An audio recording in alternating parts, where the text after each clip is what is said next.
quel chagrin quand une mère perd son fils bien-aimé.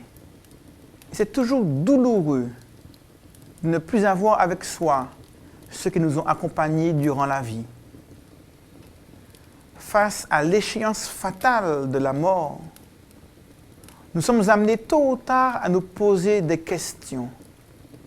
Qu'est-ce que la mort? Pourquoi la mort? Qu'y a-t-il après la mort? La Bible nous donne des réponses à ces questions.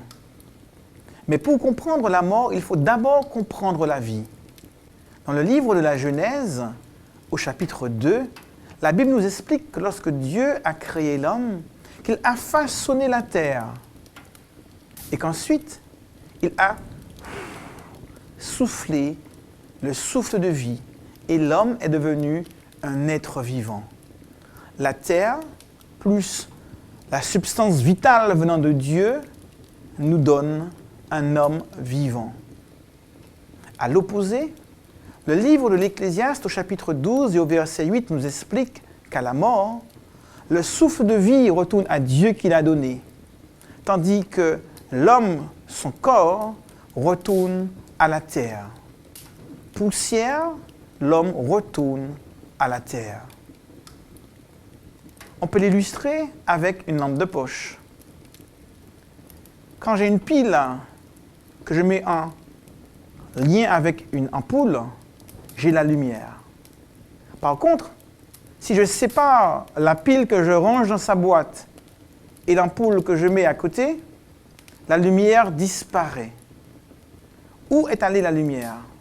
Elle n'est pas allée ailleurs, elle a simplement cessé d'exister.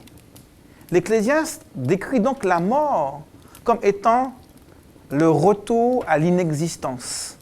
C'est la raison pour laquelle au chapitre 9, au verset 4 jusqu'au verset 10, il nous est dit que celui qui est mort n'a ni pensée, ni science, ni sagesse, ni amour, ni haine. Il n'a plus aucune part à tout ce qui se fait sous le soleil.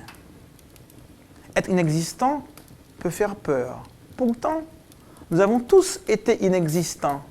En effet, avant de naître, nous étions inexistants. Était-ce douloureux? Nous n'avions ni amour, ni haine, ni pensée, ni sagesse, ni science.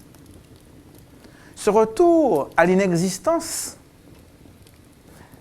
n'est que provisoire, puisqu'en effet, la Bible nous dit qu'à la fin des temps, il y aura la résurrection des morts. C'est ce que Paul explique dans son épître aux Thessaloniciens. Jésus lui-même l'a dit dans Jean, au chapitre 5 et au verset 29. « Ceux qui auront fait le bien ressusciteront pour la vie éternelle. Ceux qui auront fait le mal, eux, ressusciteront pour le jugement. » Ce qu'il adviendra de nous après la mort dépend du choix que nous faisons aujourd'hui. Ce choix détermine notre vie aujourd'hui, mais également au-delà même de la mort.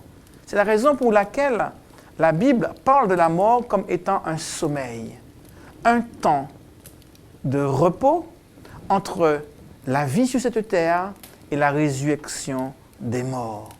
Le chrétien n'a donc rien à craindre de la mort. On peut craindre la manière de mourir. On peut craindre les souffrances engendrées dans la mort, par la mort. On peut craindre la solitude de ceux qui restent vivants, tandis que leur bien-aimé s'en va. La tristesse est donc légitime. Mais la mort en elle-même n'est rien pour le chrétien, sinon qu'un retour à l'état dans lequel nous étions avant d'exister, en attendant la résurrection des morts par Jésus lui-même. C'est la raison pour laquelle Paul dira « La mort m'est un gain ». Parce qu'en tant que chrétien, que croyant convaincu, il savait que même au-delà de la mort, il y a la vie. C'est notre espérance.